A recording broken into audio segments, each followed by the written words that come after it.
அல்லேலூயா, அல்லேலூயா, அல்லேலூயா.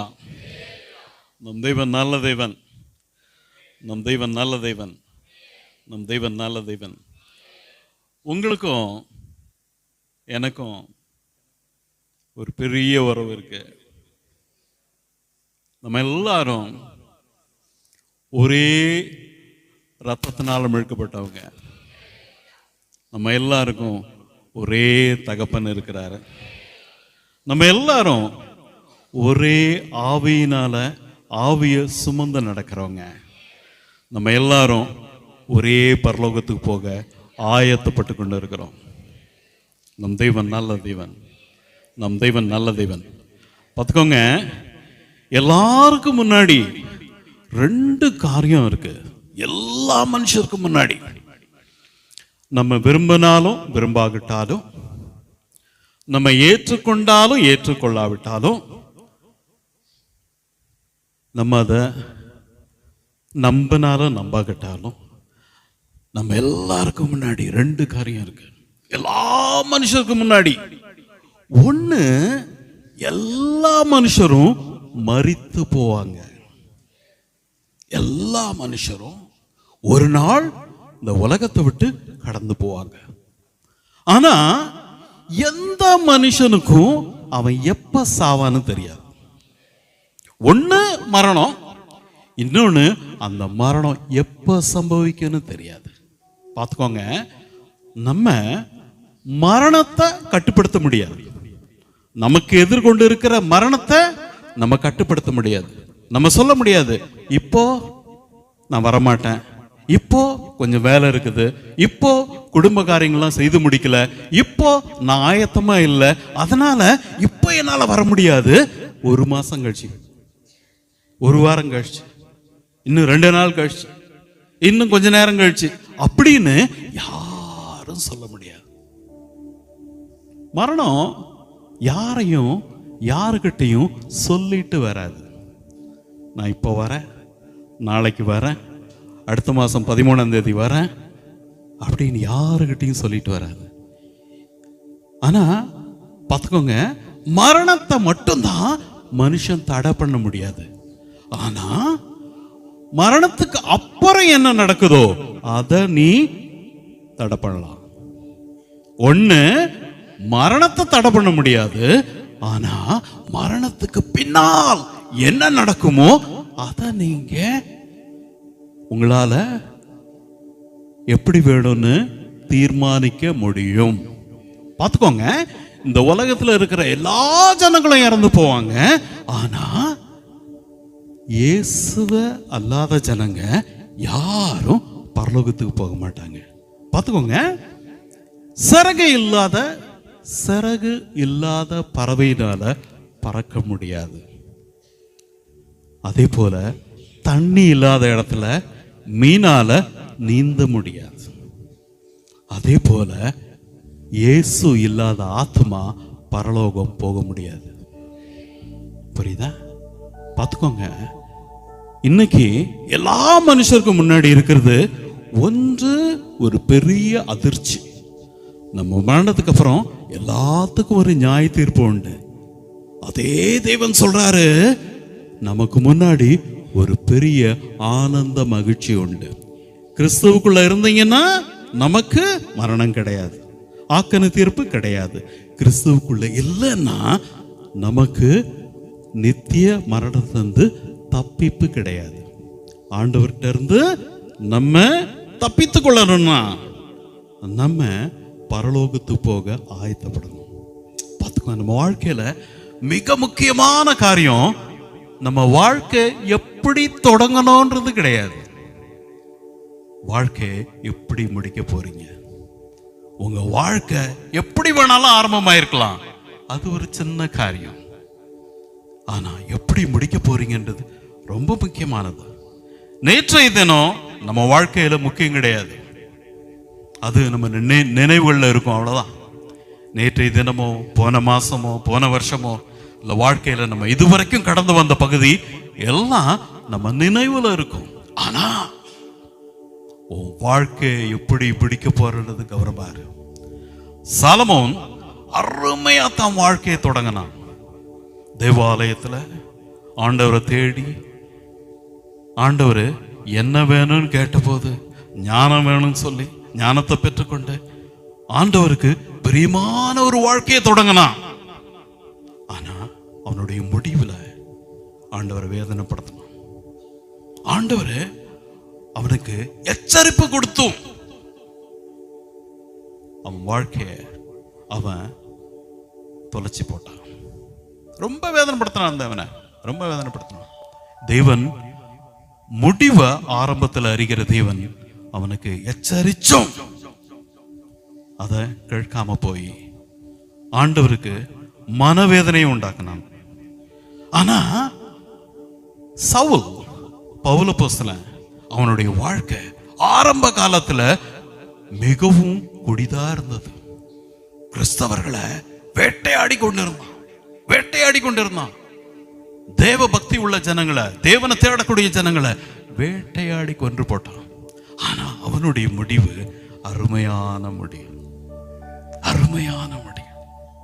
நல்ல போராட்டத்தை போராடினேன், விசுவாசத்தை காத்துக்கொண்டேன், ஓட்டத்தை முடித்தேன். அருமையான காரியம். அதுபோல நம்ம வாழ்க்கை எப்படி தொடங்குறோன்றது முக்கியம் கிடையாது, எப்படி முடிக்க போறீங்க அதான் பார்த்துக்கோங்க. இந்த உலகத்துல நம்ம வாழக்கூடிய இந்த குறுகிய காலம்தான். நம்ம வாழ்க்கை அதி சீக்கிரத்துல நீங்கி போயிடும், அவ்வளவுதான், முடிச்சிடும். ஆனா அதுக்கப்புறம் நம்ம எல்லாரும் ஆண்டவரை சந்திக்கணும். சந்திக்க ஆயத்தப்படுங்க. சந்திக்க ஆயத்தப்படக்கூடிய வேலை இந்த வேலை தான். ஒரு குறுகிய காலம், அவ்வளவுதான். நம்ம எத்தனை வருஷம் இனி வாழ்வோம் யாருக்கும் தெரியாது. எத்தனை மாசம் இனி வாழ்வோம்னு தெரியாது. எத்தனை நாட்கள் வாழ்வோம்னு நமக்கு தெரியும். இதான் வாழ்க்கை. பார்த்துக்கோங்க, ஒரு குழந்தை இந்த உலகத்துக்கு பிறந்து வரணும்னா, ஒரு குழந்தை இந்த உலகத்துல வரணும்னா கிட்டத்தட்ட ஏறத்தாழ 9 மாசம் இந்த வயத்தை பார்க்கும் போதே ஒரு மகிழ்ச்சி, ஒரு ஜீவன் இந்த உலகத்துல வரப்போகுது. எங்க குடும்பத்துக்கு ஒரு வாரிசு வரப்போகுது, எங்களுக்கு ஒரு எதிர்காலம் இருக்கு அப்படின்னு சொல்லி மகிழ்ச்சியோடு இருக்கிறோம். ஒரு குழந்தை பிறக்க போதே அப்படின்னு சொல்லி எல்லாரும் மகிழக்கூடிய ஒரு காரியம். ஆனா நம்ம அந்த உலகத்தை விட்டு கடந்து போக 9 மாசம் வேணாம், 9 மணி நேரம் வேணாம், 9 நிமிஷம் வேணாம், 9 நொடி வேணாம், ஒரு நொடி முடிஞ்சு போச்சு, அவ்வளவுதான் வாழ்க்கை. பிறக்க 9 மாசம், இறந்து போக ஒரு நொடி பொழுது போதும். இதான் வாழ்க்கை. ஆகையினால எப்பவும் கவனமா இருங்க. ஆண்டவர் சொல்றாரு, வாசிங்க எபிரேயரின் புத்தகம் 9ஆம் அதிகாரம் 27ஆம் வசனம். எபிரேயர் 9:27. ஒரே தரம் மரிப்பதும் பின்பு நியாய தீர்ப்பு அடைவதும் மனுஷருக்கு நியமம். பார்த்துக்கோங்க, மனுஷன் ஒருத்தன் இந்த உலகத்துல இருந்தான்னா, மனுஷன் ஒருத்தன் இந்த உலகத்துல இருக்கிறான்னா எல்லா மனுஷருக்கும் நியமிக்கப்பட்டிருக்கிறது. ஒரு முறை மரிப்பதும் பின்பு நியாய தீர்ப்பு அடைவதும். அவ்வளவுதான் நம்மளுடைய அடுத்த ஸ்டாப். அடுத்து நிக்க போற, அடுத்து நீங்க சந்திக்க போற காரியம் நியாய தீர்ப்பு. கவனமா இருங்க. நான் உங்களை இந்த கால வேளையில பயமுறுத்த விரும்பல. உங்களுக்கு காரியங்களை நினைவூட்டி உங்களை ஆயத்தப்படுத்த விரும்புறேன். இந்த உலகத்துல மிக முக்கியமானது நித்திய வாழ்க்கைக்கு ஆயத்தப்படுவது. இதை விட முக்கியமான காரியம் இந்த உலகத்துல ஒண்ணுமே கிடையாது. இந்த உலகத்துல இருந்து ஒரு துளி மண்ணை கூட யாரும் கொண்டு போக முடியாது. யாராவது இந்த உலகத்தை விட்டு போகும்போது கொஞ்சம் பணம் கொண்டு போயிட்டாங்க, கொஞ்சம் நகை கொண்டு போயிட்டாங்க, அந்த ஆளு சொல்லவே இல்லை அப்படின்னு யாராவது சொல்ல முடியுமா? ஒண்ணும் கிடையாது. நம்ம வாழ்க்கை எப்போ முடியும் அப்படின்னு யாருக்கும் தெரியாது. ஆனா போகும்போது ஒன்னையும் கொண்டு போக முடியாது. 4 காரியங்கள் எப்பவும் மனசுல வச்சுக்கோங்க. மனுஷரை ஸ்நேகிங்க, உலகத்தை உபயோகிங்க, மனுஷரை ஸ்நேகிங்க, ஆத்துமாக்களை ஆதாயப்படுத்துங்க, ஆண்டவரை சந்திக்க ஆயத்தப்படுங்க. அதான் உலகம் உபயோகத்துக்காக ஆண்டவர் கொடுத்திருக்காரு. உலகத்தை உபயோகிக்க மட்டும்தான் நம்மளால முடியும். பூமியும் அதன் நிறைவும் தேவனுடையது.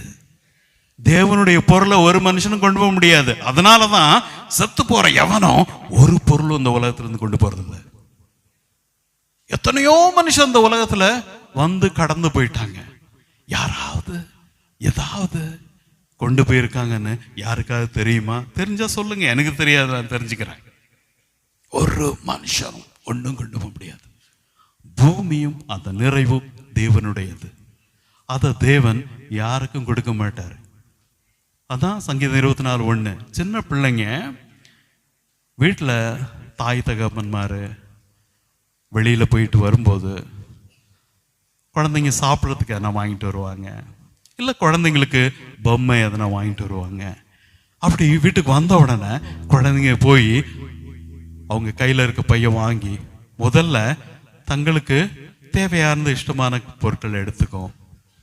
அப்போ 2 குழந்தைங்க 3 குழந்தைங்க இருக்கிற வீட்டுகளில் ஒரு குழந்தை முன்னாடி வந்து எடுத்துரும், ஒரு குழந்தை கொஞ்சம் மெதுவாக வரும், இன்னொரு குழந்தை ஒருவேளை தூங்கிட்டு இருக்கும், அதுக்கு தெரியாது.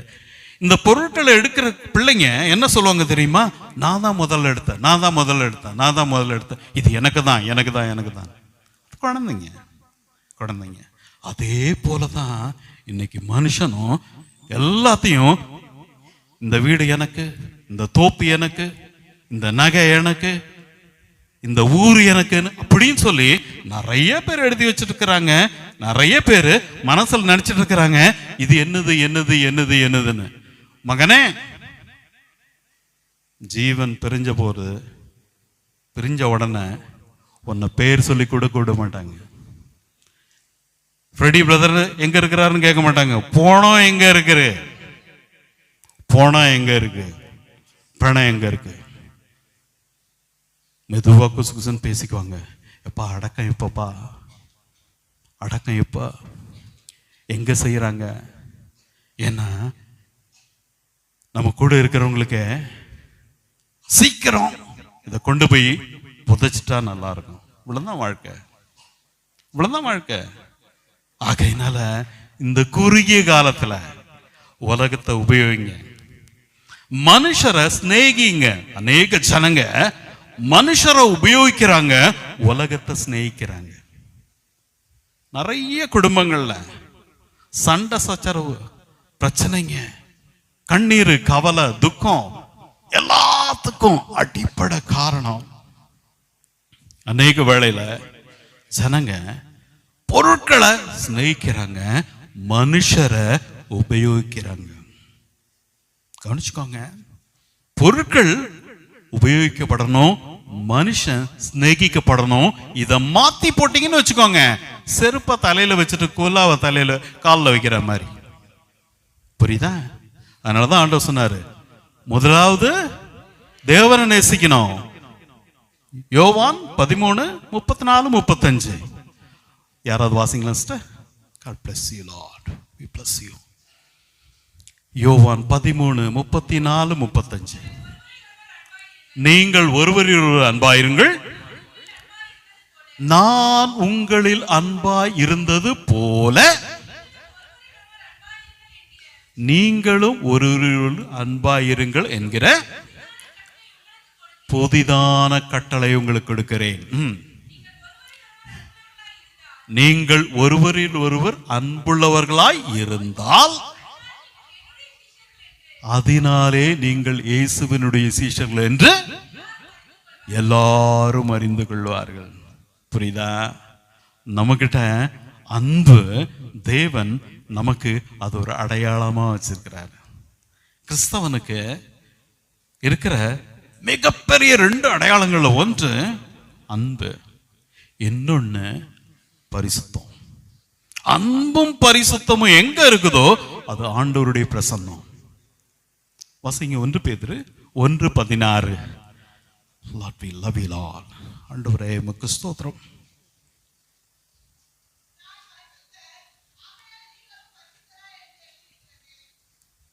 நான் பரிசுத்தர் ஆகையால்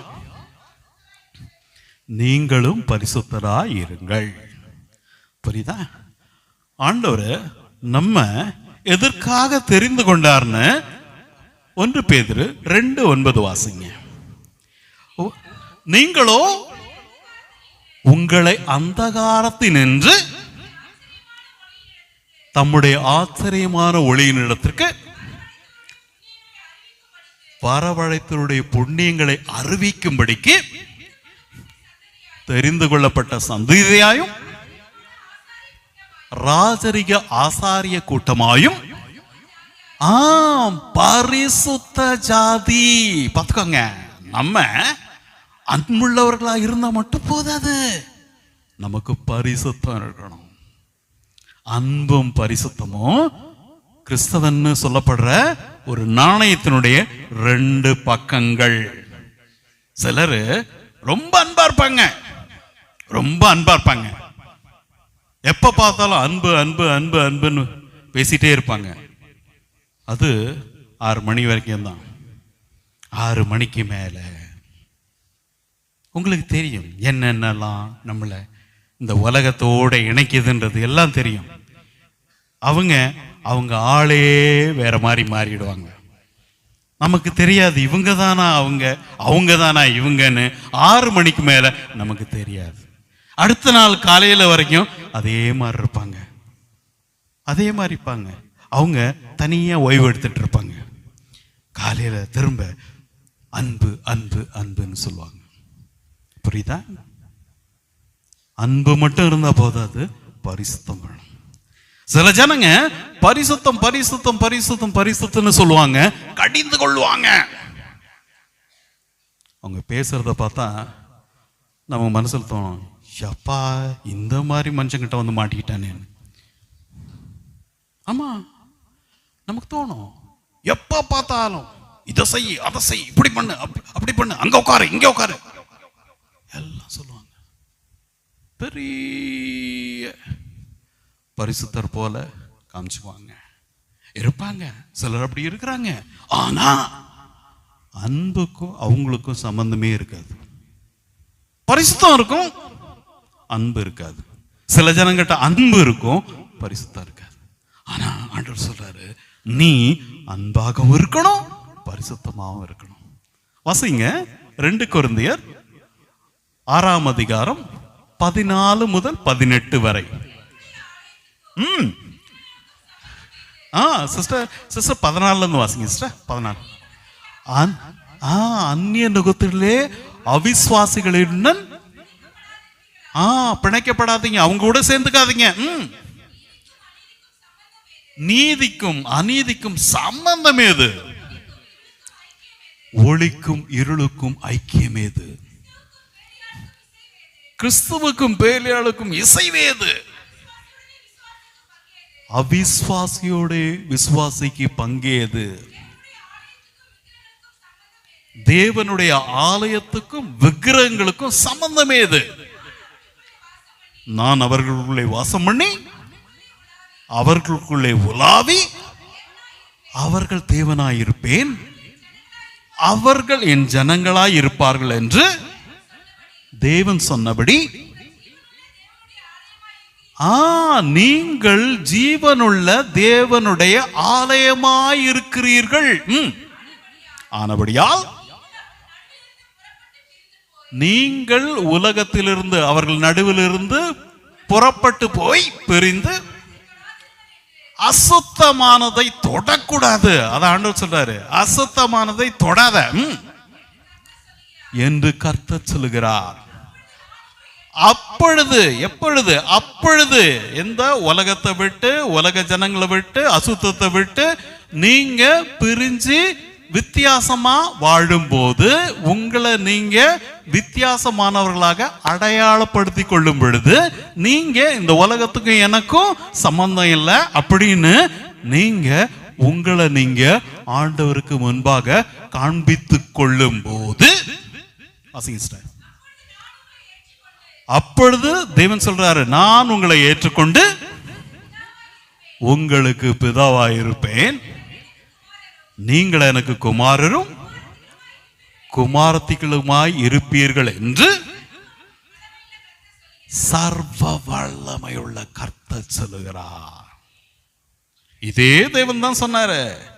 முதலாவது ஆண்டவரை நேசிக்கணும், ரெண்டாவது இதற்கு ஒப்பான கற்பனை நீங்க உங்க பக்கத்துல இருக்கிறவன நேசிக்கணும்னு சொன்னாரு. இதே தேவன் சொல்றாரு நீங்க பரிசுத்தமா இருக்கணும்னு. அப்போ நீங்க யாருடைய பிள்ளைங்களா ஆயிடுவீங்களா? தேவனுடைய பிள்ளைங்களா ஆயிடுவீங்களா? தேவன் யாராயிடுவாரா? உங்களுக்கு தகப்பன் ஆயிடுவாரா? புரியுதா? பார்த்துக்கோங்க, நம்ம எல்லாருக்கும் ரெண்டு கட்டளை இருக்கு. ஒன்று மிக முக்கியமான கட்டளை. ஒன்று நம்ம தேவனால மட்டும் இல்ல பிறர்ல அன்பு கோரணும். ரெண்டாவது தேவன் சொல்றாரு நான் பரிசுத்தனால நீங்களும் பரிசுத்தமா இருக்கணும். அன்பும் பரிசுத்தமும் கிறிஸ்தவன் என்று சொல்லக்கூடிய நாணயத்தின் ரெண்டு பக்கங்கள். உனக்கு அன்பும் இருக்கணும், பரிசுத்தமும் இருக்கணும். இததான் தேவன் உங்ககிட்டையும் எங்கிட்டையும் கேட்கிறாரு. பார்த்துக்கோங்க,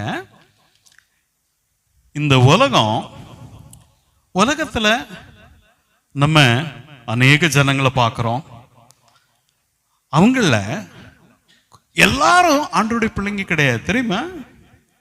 எல்லாம் ஆண்டவருடைய பிள்ளைங்க கிடையாது. நம்ம ரோட்ல எவ்வளோ ஜனங்களை பார்க்கிறோம். தேவனுடைய சாயல்லையும் தேவனுடைய ரூபத்திலையும் மனுஷன் சிருஷ்டிக்கப்பட்டவனாய் இருந்தாலும் எல்லாரும் ஆண்டவருடைய பிள்ளைகள் கிடையாது. வாசிங்க யோவான் 1:12. யோவான் 1:12. இயேசுவின் நாமத்தின் மேல் விசுவாசம் உள்ளவர்களாய்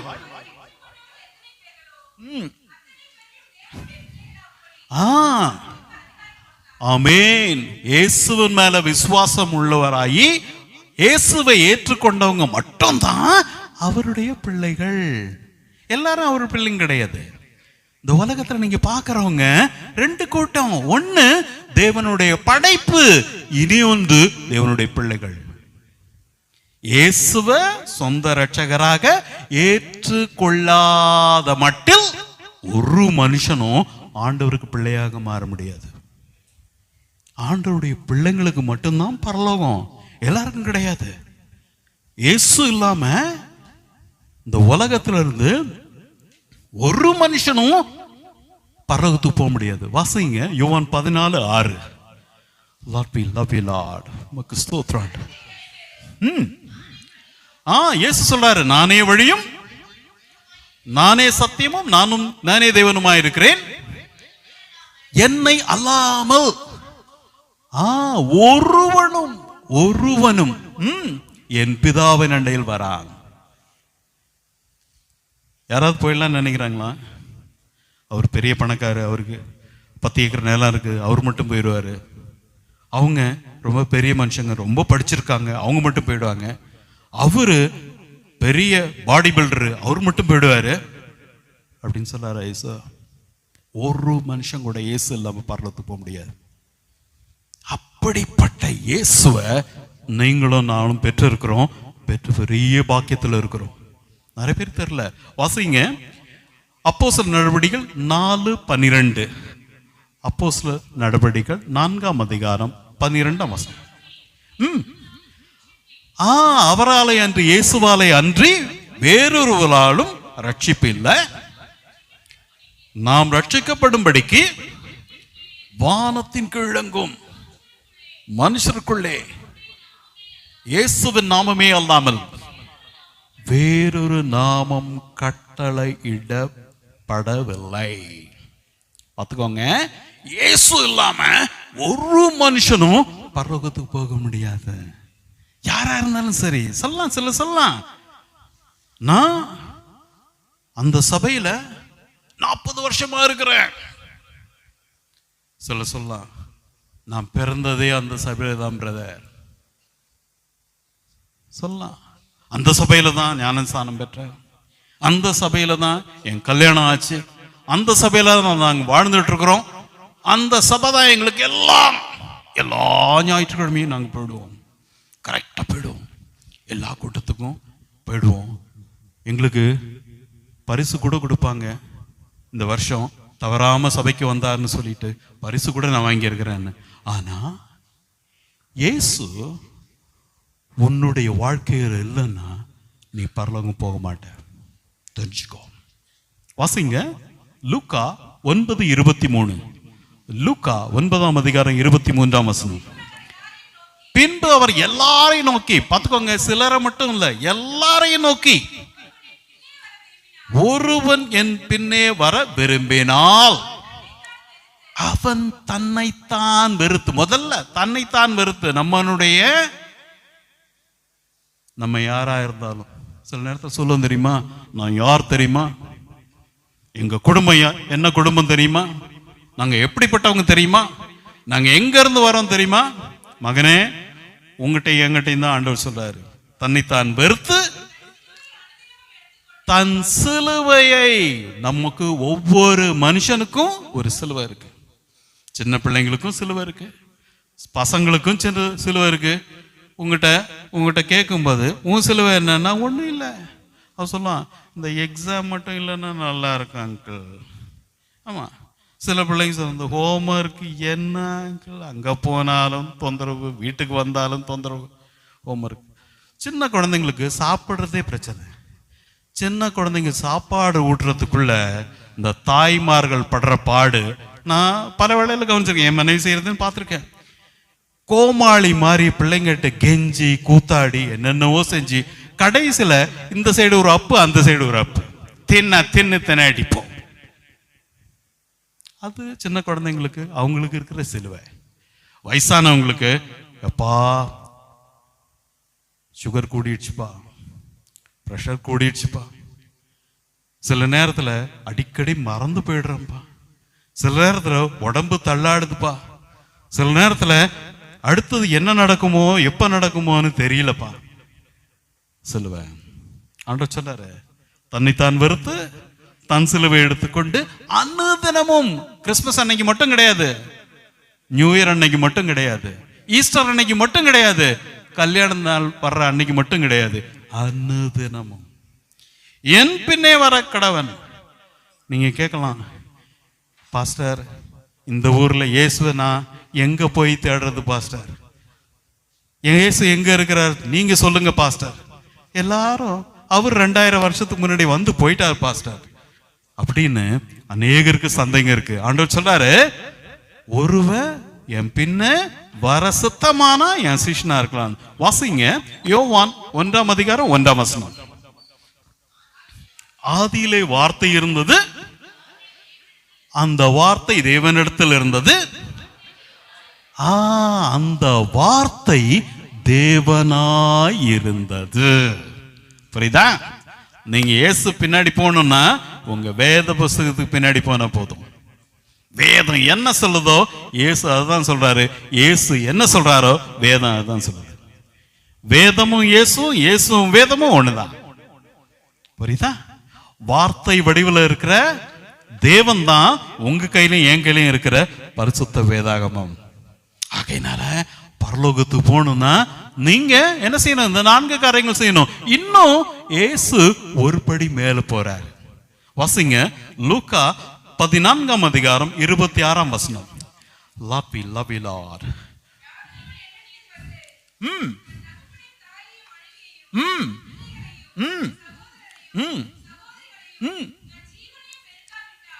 வெறுக்காவிட்டார். பார்த்துக்கோங்க, இயேசு சொல்றாரு, யாதரும் என்கிட்ட வந்து தன் தகப்பனையோ தாயையோ மனைவியோ புருஷனையோ பிள்ளைகளையோ தன்னுடைய சொத்தையோ தன்னுடைய வேலையோ தன்னுடைய எல்லா காரியங்களையும் வெறுக்காதவன் எனக்கு சீஷனாய் இருக்க மாட்டான். புரியுதா? ஆண்டவர் ரொம்ப பொறாமையுள்ளவர். உனக்கும் ஆண்டவருக்கும் இடையில ஒண்ணுமே இருக்கக்கூடாதுன்னு ஆண்டவர் சொல்றார். வாசிங்க மத்தேயு 6:24. மத்தேயு 6:24. 2 எஜமான் இந்த உலகத்துல இருக்கிறாங்களா? ஆண்டவர் சொல்றாரு, 2 எஜமானுக்கு நீ ஊழியம் செய்ய முடியாது. ஒரு மனுஷனால முடியாது. அது ஆண்டவர் சொல்ல, உங்களால மட்டும் இல்லை, இவங்களால மட்டும் அவங்களால மட்டும்னு அவரு வேறு பிரிக்கல ஜனங்களை. அவர் சொல்றாரு, ஒரு மனுஷனாலும் கூடாது, ஒரு மனுஷனாலையும் ரெண்டு எஜமானுக்கு ஊழியம் செய்ய முடியாது. வாசிங்க சிஸ்டர். ஒருவனை பகைத்து மற்றொருவனை சிநேகித்து அல்லது ஒருவனை பற்றி கொண்டு மற்றவனை அசட்டை பண்ணுவான். தேவனுக்கும் உலகத்துக்கும் உங்களால என்னால நம்மால ஊழியம் செய்ய முடியாது. பார்த்துக்கோங்க, உங்களுக்கும் எனக்கும் ஒரு எல்லை இருக்கு. நம்ம இந்த உலகத்தில் தான் இருக்கோம். ஆனா நம்ம இந்த உலகத்தார் அல்ல. உலகத்துல இருக்கோம் ஆனா உலகத்தார் அல்ல. நீங்க இந்த உலகத்துக்குள்ள போகலாம், ஆனா உலகம் உங்களுக்குள்ள வரக்கூடாது. புரியுதா? உங்களுக்கும் அவங்களுக்கும் ஒரு எல்லையை வகுத்துக்கோங்க. நமக்கும் மற்ற ஜனங்களுக்கும் ஒரு எல்லை இருக்கு. ஆண்டவர் சொல்ல பார்த்துக்கோங்க, நம்ம மறந்து போயிடக்கூடாது. நமக்கு ஒரு அடையாளம் இருக்கு. நம்ம தேவனால தெரிந்து கொள்ளப்பட்டவங்க, மீட்கப்பட்டவங்க, அவருடைய பிள்ளைங்கன்ற ஒரு முத்திரை நம்ம மேல இருக்கு. எல்லாருக்கும் கிடையாது. தேவனுடைய பிள்ளை இப்படித்தான் இருக்கணும் அப்படின்னு தேவன் விரும்புகிறார். அந்த எல்லை கோட்டை நம்ம தாண்டி போயிடக்கூடாது. வாசிங்க சிஸ்டர், யோவான் 15:19 வாசிங்க சிஸ்டர். யோவான் 15:19. நீங்கள் உலகத்தாராய் இருந்தால் உலகம் தன்னுடையதை சிநேகித்திருக்கும். நீங்கள் உலகத்தாராய் இராதபடியினால் இயேசு உங்களை உலகத்திலிருந்து தெரிந்து கொண்டாராம். நீங்க யாருடையவர்? அவருடையவர். வாசிங்க சிஸ்டர். நான் உங்களை உலகத்திலிருந்து தெரிந்து கொண்டபடியினாலும் உலகம் உங்களை பகைக்கிறது. புரியுதா? நிறைய நேரங்கள நமக்கும் இந்த உலகத்து ஜனங்களுக்கும் ஒத்து போறதில்ல. நமக்கும் இந்த உலகத்து ஜனங்களுக்கும் எல்லா காரியங்களையும் எல்லாமே சரியா இருக்காது. நான் சிலருடைய கார்ல போகும்போது அந்த பாட்டு சத்தம்லாம் கேட்டு, சிலருடைய கார்களில் போகும்போது, டாக்ஸில எல்லாம் போகும்போது அவங்ககிட்ட, நான் டாக்ஸில ஓட்டுறவங்ககிட்ட, அவங்ககிட்ட நீ நிறுத்துன்னு என்னால் சொல்ல முடியாது. அதனால ஒன்றும் சொல்ல. அவன் தூங்கிடக்கூடாது. அவன் நிறுத்திட்டு தூங்கி அவன் எங்கன்னா கொண்டு போயிட்டு என்னை சீக்கிரம் பரலோகம் கொண்டு போயிடக்கூடாது. அதனால அமைதியாயிடுவேன். அப்பா சரிப்பா நீ இந்த மாதிரி ஏறு அப்படின்னு. ஆனா என்னுடைய மனசுல எனக்கு அது உறுத்தலாவே இருக்கும் அந்த பாட்டுங்களாம் கேட்கும்போது. அதே இது சில ஆண்டோடைய பிள்ளைங்க கூட போகும்போது இந்த பாட்டு அருமையா இருக்கும். அப்படியே நமக்கு நம்ம வீட்டில் இருக்கிற மாதிரியே தோணும். நமக்கு மனசுக்கு அவ்வளோ இதமா இருக்கும் அந்த பாட்டுங்களை கேட்கும்போது. விசுவாச அறிக்கை பண்ணி ஆண்டவரை புகழ்ந்து அவங்க பாடக்கூடிய பாட்டுங்க பல வேளைகளில் நமக்கு ரொம்ப மனசுக்கு ரொம்ப சந்தோஷமா இருக்கும். அது போல நம்ம இந்த உலகத்துல நமக்கும் உலகத்துக்கும் ஒரு எல்லை இருக்கு. அதை தாண்டி போயிடக்கூடாது. வாசிங்க சிஸ்டர். யாக்கோபு 4:4. யாக்கோபு 4:4. Lord, we love you, Lord. We love.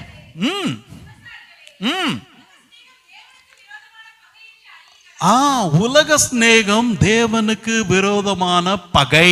ஆகையினால தேங்க்யூ சிஸ்டர். ஆகையினால ஆண்டவர் சொல்றாரு, உலக சிநேகம் ஆண்டவருக்கு விரோதமான பகை. உங்களுடைய அடையாளத்தை குலைச்சி போடாதீங்க. உங்களுடைய அடையாளத்தை நீங்க மறைச்சு வச்சிடாதீங்க. ஒரு நாள் வரும், ஆண்டவருக்கு முன்னாடி நம்ம நிக்கணும். வாசிங்க மத்தேயுவின் புஸ்தகம் 25ஆம் அதிகாரம் 21ஆம் வசனம். வாழ்க்கையில வெற்றி. அவனை நோக்கி, நல்லது உத்தமமும் உண்மையும் உள்ள ஊழியக்காரனே, கொஞ்சத்திலே உண்மையாயிருந்தாய், அநேகத்தின் மேல் உன்னை அதிகாரியா வைப்பேன். உன் எஜமானுடைய சந்தோஷத்துக்குள் பிரவேசி என்றார். பார்த்துக்கோங்க, இந்த உலகத்துல வெற்றின்றது இதுதான். கடைசி நாள்ல ஆண்டவர் உன்னையும் என்னையும் பார்த்து சொல்லணும், நல்லது உண்மையும் உத்தமமான ஊழியக்காரனை என்னுடைய சந்தோஷத்துக்குள் பிரவேசின்னு ஆண்டவர் சொல்லணும். இதுக்கு நீங்க முயற்சி செய்யணும், நான் முயற்சி செய்யணும். ஆண்டோடைய சுத்தம் செய்கிறவர்களாக நம்ம காணப்படணும். நீங்க அதனாலதான் சொன்னேன், 2 காரியம் நமக்கு முன்னாடி இருக்கு. ஒன்று மரணம், இல்லைன்னா ஆண்டவருடைய வருகை. ஆண்டவருடைய வருகை ஒருவேளை முந்திக் கொள்ளலாம், நமக்கு தெரியாது. நான் பேசிட்டு இருக்க இந்த நேரத்தில் எடுத்துக்கொள்ளப்படலாம், நமக்கு தெரியாது. அதே போல மரணமும் சம்பவிக்கலாம். 2 காரியம், ஒன்று மரணம், இல்லைன்னா தேவனுடைய வருகை. 2 நமக்கு முன்னாடி இருக்கு. ஆகையினால எப்பவும் நம்ம தேவனை சந்திக்க ஆயத்தமா இருக்கணும். ஏனோ தானோன்னு இருக்காதீங்க, ஏனோ தானோ இருக்காது. பார்த்துங்க, தேவனை சந்திக்கும் போது நம்ம பாஸ்டரோ இல்ல நம்ம கூட இருக்கிற மூப்பர்களோ இல்ல மத்த நம்மளுடைய தகப்பனோ தாயோ சகோதரனோ சகோதரியோ மகனோ மகளோ யாரும் நம்ம கூட இருக்க மாட்டாங்க, தெரியுமா? யாரும் கூட வர மாட்டாங்க. இப்போ ஒருவேளை நீங்க பிரயாணம் பண்ணி போகும்போது ஒருவேளை உங்க கூட வரலாம், மனைவி வரலாம், பிள்ளைங்க வரலாம், இல்ல அவங்க ஒருவேளை உங்களை கூட்டு போகலாம், இல்ல நீங்க இன்னொரு சபைக்கு சபையாரோட நீங்க போகலாம். இதெல்லாம் நீங்க இந்த உலகத்துல இப்படிலாம் இருக்கலாம். ஆனா ஆண்டவருக்கு முன்னாடி நிற்கும் போது தனியா நிக்கணும், தனியா நிக்கணும். இந்த வார்த்தைகள்லாம் சொல்றது உங்களை ஆயத்தப்படுத்துறதுக்காக, உங்களை வேதனைப்படுத்த இல்லை, ஆயத்தப்படுத்துற. தூங்குறவங்களுக்கு அவங்க தூங்குறாங்கன்னு தெரியாது, தெரியுமா? தூங்குறவங்களுக்கு அவங்க தூங்கி கொண்டு இருக்கிறாங்கன்னு அவங்களுக்கு தெரியாது. தட்டி எழுப்பி சொல்லுவாங்க, 9 மணி ஆயிடுச்சு, இன்னும் தூங்கிட்டு இருக்கிறிய, எழுந்து ரெடி ஆகு. மற்றவங்க தட்டி எழுப்பின பிறகுதான் அவங்களுக்கு தெரியும். அநேக வேளையில நம்ம அலாம் வைக்காம சில நேரத்துல அயர்ந்து தூங்குவோம், நமக்கு தெரியாது. நம்ம தூங்கி கொண்டு இருக்கும் போது நம்ம தூங்குறோம், நமக்கு தெரியாது, நமக்கு யாருக்குமே தெரியாது. நல்ல கொரட்டை ஓட்டு ஒரு தூங்குறான்னு வச்சுக்கோங்க, அவங்களுக்கு பக்கத்தில் போயிட்டு நியூஸ் பேப்பர் வச்சிங்க, அவங்க பக்கத்தில் 10 லட்ச ரூபா பணம் வச்சிங்க, அவங்க பக்கத்தில் 100 சவர நகை வச்சிங்க, அவங்களுக்கு தெரியாது நீங்கள் வச்சிருக்கீங்கன்னு. அவங்க தூங்கி எடுக்கிறதுக்குள்ள நீங்கள் எடுத்துகிட்டு போயிட்டீங்கன்னு வச்சுக்கோங்க, அதுவும் அவங்களுக்கு தெரியாது. தூங்குறவனுக்கு எதுவும் தெரியாது. அது போல இந்த உலகத்தில் அநேக வேளையில நம்ம கவனக்குறைவா இருக்கிறோம், கவனக்குறைவா இருக்கிறோம். ஒவ்வொரு நாளும் நினைச்சிட்டு இருக்கிறோம், நாளைக்கு இந்த மாரி தான் இருக்கும், நாளைக்கு இப்படி தான் இருக்கும், நாளைக்கு இப்படி தான் இருக்கும், நாளைக்கு இப்படி தான் இருக்கும் சொல்லி சொல்லி சொல்லி சொல்லி அநேக வேளையில நம்முடைய வாழ்க்கையை கோட்டை விட்டுறோம். நமக்கு ஆயத்தம் தேவை, ஆயத்தம் தேவை. வாசிங்க மத்தேயு 7ஆம் அதிகாரம் 21-23 வரை. மத்தேயு 7:21-23. பரலோகத்தில் இருக்கிற என் பிதாவின் சித்தத்தின்படி செய்கிறவனே பரலோக ராஜ்யத்தில் பிரவேசிப்பாமே அல்லாமல் என்னை நோக்கி கர்த்தாவே கர்த்தாவே என்று சொல்லுகிறவன் அதில் பிரவேசிப்பதில்லை. அந்நாளில் அநேகர் என்னை நோக்கி கர்த்தாவே கர்த்தாவே உமது நாமத்தினாலே தீர்க்க தரிசனம் உரைத்தோம், உமது நாமத்தினாலே பிசாசுகளை துரத்தினோம், உமது நாமத்தினாலே அநேக அற்புதங்களை செய்தோம் அல்லவா என்பார்கள். அப்பொழுது நான் ஒரு காலம் உங்களை அறியவில்லை, அக்கிரம செய்கைக்காரரே என்னை விட்டு அகன்று போங்கள் என்று அவருக்கு சொல்வேன். என்ன அநியாயமா இருக்கு இல்லையா? ஆண்டவர் ஈவு இறக்கம் இந்த மாதிரி சொல்லிட்டார். பார்த்துக்கோங்க, ஆண்டவருடைய நாமத்தினால பிசாசுகளை வரட்டணும், ஆண்டவருடைய நாமத்தினால தீர்க்க தரிசனம் உரைச்சோம், ஆண்டவருடைய நாமத்தினால அற்புதங்களை செய்தோம். ஆனாலும் ஆண்டவர் சொல்றாரு உன்னை நான் அறியேன். எவ்வளோ நம்மளால அதை ஏற்றுக்கொள்ற மாதிரி இருக்கா? நமக்கு வேதனையா இருக்கு இல்லையா? எப்படிடா ஆண்டவர் பேர்ல தீர்க்க தரிசனம் உரைக்கிறதும், ஆண்டவரோட பேர்ல அற்புதம் செய்யறதும், ஆண்டவர் பேர்ல பிசாசுகளை வரட்டுறதும், இது நல்ல காரியம் தானே. இது இந்த ஜனங்களை ஆண்டவர் சொல்றாரு உன்னை நான் அறியன்னு. ஆண்டவர் இருந்தாலும் கொஞ்சம் ஜாஸ்தியா போயிட்டாரு, இந்த மாதிரி செய்யக்கூடாது அப்படின்னு அநேகர் நினைக்கிறாங்க. காரணம் என்ன தெரியுமா? ஆண்டவர் சொல்றாரு இந்த ஜனங்க இதெல்லாம் செஞ்சாங்க, ஆனா என் சித்தப்படி அல்ல, அவன் சித்தப்படி. ஆண்டவருடைய பேரை சொன்னா அற்புதம் நடக்கும், அது வேற. ஆனா அவங்க ராஜ்யத்தை தான் கட்டினாங்க, தேவ ராஜ்யத்தை கட்டல. தேவ சித்தம் செய்யறதுக்கும் தன்னுடைய சுயமான சித்தம் செய்யறதுக்கும் வித்தியாசம் இருக்கு. நிறைய ஜனங்க தான் உண்டு தன் மனைவி உண்டு, தன்னுடைய பிள்ளைகள் உண்டு, தன்னுடைய விருப்பம் உண்டு அப்படின்னு சொல்லிட்டு தேவ சித்தத்துக்கு மாறாக தங்களை தாங்கள் கட்டிக்கொள்கிறார்கள். புரியுதா? ஆண்டவருக்கு முன்னாடி நான் அதை செய்யறேன், இதை செய்யறேன், அப்படி பண்றேன், இப்படி பண்றேன் அப்படின்லாம் சொல்லிட்டு, ஆனா ஆண்டோடைய சித்தத்தை செய்ய தவறி போயிடுறோம். அதனாலதான் உங்களை தட்டி எழுப்பி சொல்றேன், தெய்வ சித்தம் செய்யுங்க. வாசிங்க யாக்கோபு 1:22. யாக்கோபு 1:22. நீங்கள் உங்களை வஞ்சியாதபடி, நீங்கள் உங்களை ஏமாற்றிக் கொள்ளாதபடிக்கு திருவசனத்தை கேட்கிறவர்களாக மாத்திரமல்ல, ஆண்டுடைய வார்த்தையை மட்டும் கேட்டா போதாது, அதன்படி செய்கிறவர்களுமாய் இருங்கள். இல்லைன்னா வஞ்சிக்கப்பட்டு போவீங்க, இல்லைன்னா ஏமாந்து போவீங்க. சிலர்கிட்ட பார்த்துக்கோங்க, பலவிதமான பைபிள் இருக்கும். வீட்டில் எல்லா ரூம்லையும் கடிகாரம் வச்சிருக்கிற மாதிரி, எல்லா இடத்துலையும் வீட்டில் அழகு பொருள் மாதிரி பைபிள் வச்சிருப்பாங்க. இங்கே ஒரு பைபிள், அங்கே ஒரு பைபிள், காரில் ஒரு பைபிள், டேபிளில் ஒரு பைபிள், ஆஃபீஸில் ஒரு பைபிள், எல்லாருக்கும். இது ஒரு கூட்டம். இன்னொரு கூட்டம் எல்லா வசனங்களையும் சொல்லுவாங்க. இந்த வசனம் இங்கே இருக்கு, இந்த வசனம் இங்கே இருக்கு, இந்த வசனம் இங்கே இருக்குன்னு. இது ஒரு கூட்டம். இன்னொரு கூட்டம் மனப்பாடமா சொல்லுவாங்க வசனத்தை. இந்த வசனம் இது சொல்லுது, இந்த வசனம் சொல்லுது, இந்த வசனம் எல்லாம் சொல்லிட்டு இந்த வசனத்துக்கு கீழ்ப்படியறவன் விரல் விட்டு எண்ணிடலாம். வசனத்தெல்லாம் சொல்லுவான், ஆனா அந்த வசனம் அவன் வாயில இருக்குமே ஒழிஞ்சு அவன் வாழ்க்கையில இருக்காது. வசனம் அவன் வாழ்க்கையில இருக்கணும். வசனத்துக்கு நீ கீழ்ப்படியணும். வசனத்தை விசுவாசிச்சா மட்டும் போடாது, கீழ்ப்படியணும். நீங்க ஆண்டவருக்கு முன்மாதிரியா இருக்கணும். உன்னை பார்த்து வாசிங்க மத்தேயு 5:16. உங்களை பார்த்து, உங்க வாழ்க்கையை பார்த்து. மனுஷர் உங்கள் சுடிதாரை கண்டு, உங்க கோட்டை கண்டு, உங்க காரை கண்டு, உங்க வீட்டை கண்டு, உங்க தோப்பை கண்டு, உங்க நகையை கண்டு, லிப்ஸ்டிக்கை கண்டு இல்ல, உங்களுடைய நற்கிரியைகளை கண்டு பரலோகத்தில் இருக்கிற உங்கள் பிதாவை மகிமைப்படுத்தும்படி உங்கள் இருள் அல்ல, நீங்க தனியா என்ன பண்றீங்கன்னு இல்ல, உங்கள் வெளிச்சம் அவர்கள் முன் பிரகாசிக்க. புரியுதா? நற்கிரிய வேணும். கிறிஸ்தவன்னு சொன்னா மட்டும் போதாது, அது போல வாழணும்.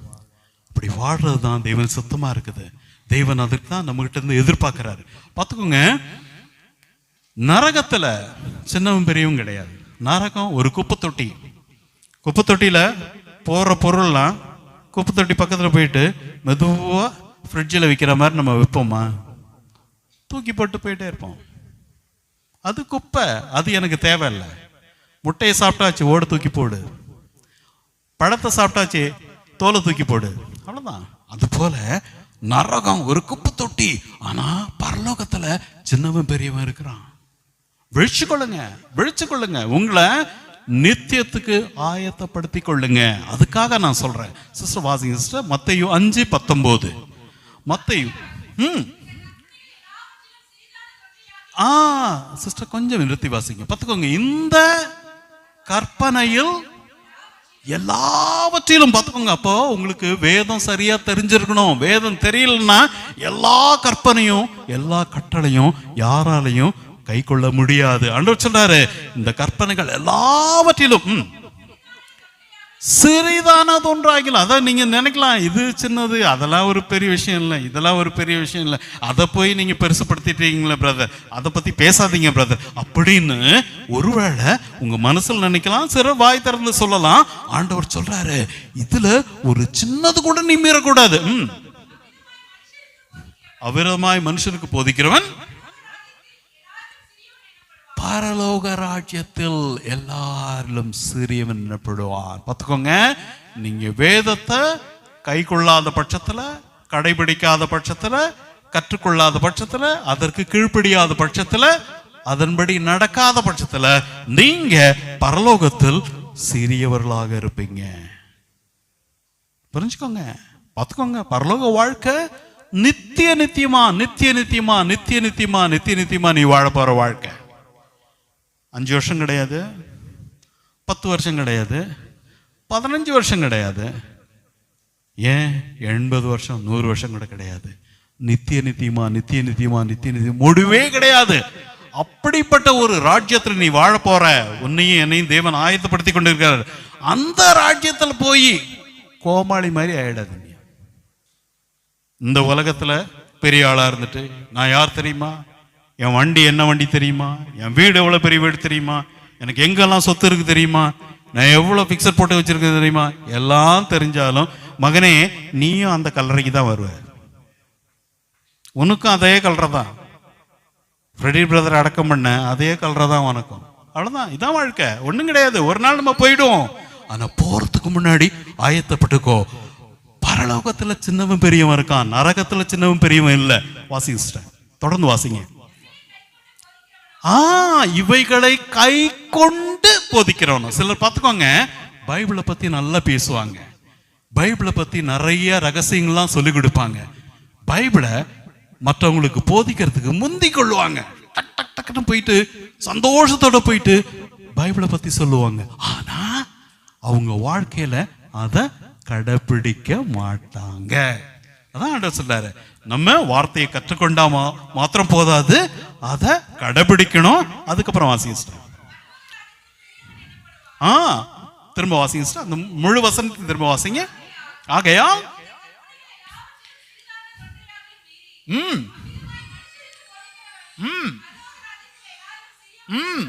இன்னைக்கு தங்களுடைய சொந்த லாபத்துக்காக, தங்களுடைய சொந்த நன்மைக்காக, தங்களுடைய மன சந்தோஷத்துக்காக, தங்களுடைய சிற்று இன்பங்களுக்காக நிறைய ஜனங்க தேவனுடைய வார்த்தைய அவங்க திருப்பி திருப்பி திருப்பி திருப்பி பேசுவாங்க.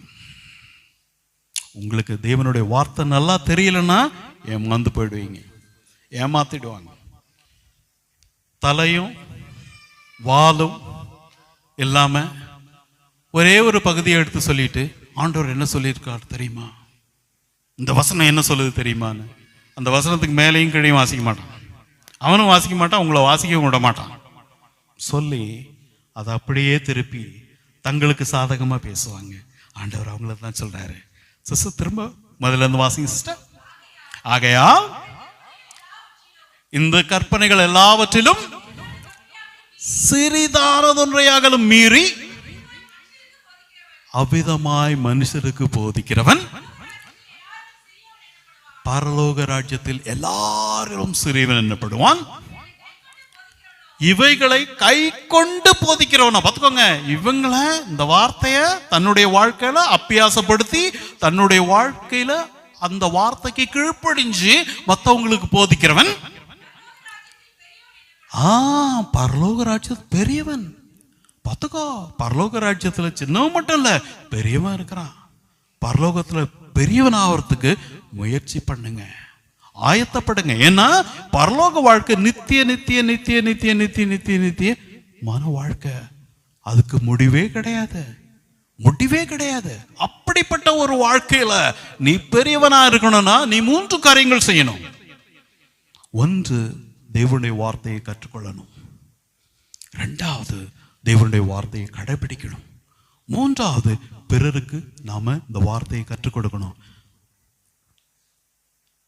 ரட்சிக்கப்பட்ட நமக்கு தேவனது கட்டளையா சொல்றார். பார்த்துக்கோங்க, வாசிங்க. மத்தேயு 28:19-20 சிஸ்டர். மத்தேயு 28:19-20. ஆகையால் வாசிங்க பிரதர். ஆகையால் நீங்கள் புறப்பட்டு போய்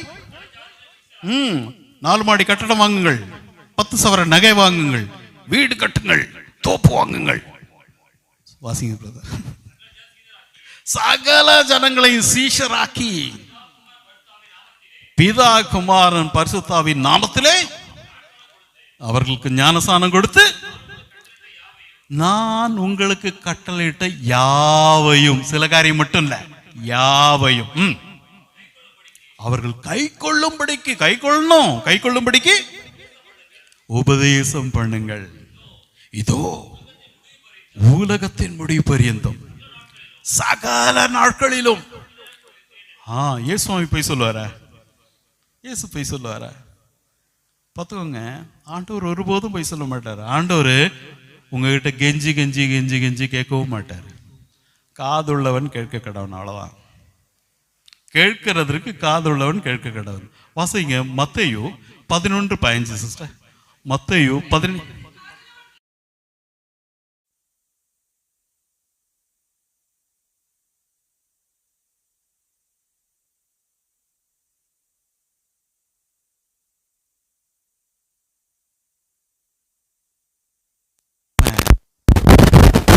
தேவன் உங்ககிட்ட எங்கிட்ட கொடுத்திருக்கிறாரு, நேரத்தை கொடுத்திருக்கிறாரு, ஆனந்தங்களை கொடுத்திருக்கிறாரு, செல்வத்தை கொடுத்திருக்கிறாரு. இந்த பூமியிலிருந்து போகும்போது ஒன்னும் கொண்டு போக முடியாது, இருக்கும்போது மத்தவன்கிட்ட கொடுத்துட்டு போ. மத்தவன்கிட்ட தேவன் நாம மகிமைக்காக மத்தவங்களுக்கு கொடுங்க. பார்த்துக்கோங்க, நம்ம கையில வச்சிருக்கிறது எல்லாம் தேவனுடைய. பூமி மத நிறைவும் தேவனுடையது. அது தேவன் சொந்தம் கொண்டாடுற, உரிமை கொண்டாடுற. பூமியும் உலகமும், பூமின்றது வந்துட்டு பௌதிகமா நம்ம பார்க்கக்கூடிய மலை, செடி, கொடி, ஆறு, இதெல்லாம் தேவனுக்குரியது. உலகம்னு சொல்றது நீய நாணம், இந்த இன்டர்நெட், இந்த சிஸ்டம், இந்த கவர்மெண்ட், எல்லாம் தேவனுடையது. வாசிங்க சிஸ்டர், சங்கீதம் 24:1 வாசிங்க. இது ஆமா. உலகமும் அதில் பூமியும், சித்திரம் வாசிங்க சிஸ்டர். பூமியும் அதன் நிறைவும், பூமியில் இருக்க எல்லாம் வாசிங்க சிஸ்டர். உலகமும் அதிலுள்ள குடிகளும், பூமியும் உலகமும். ஆண்டு சொல்லிட்டாரு, இதெல்லாம் என்னுடையதுன்றாரு. இதெல்லாம் யாருடையதான்? அவருடையதான். ஆனா இப்ப கொஞ்சம் கவனிங்க, இது எப்படி அவருடையது நம்முடையதான் மாறும்னு சொல்றேன். பார்த்துக்கோங்க, வேதத்துல 2 இடங்கள்ல தான் சொல்லப்பட்டிருக்கு. கவனமா கேளுங்க. இப்போ வாசிங்க சிஸ்டர், மார்க்கின் புஸ்தகம் 10ஆம் அதிகாரம் 21ஆம் வசனம். மார்க் 10:21.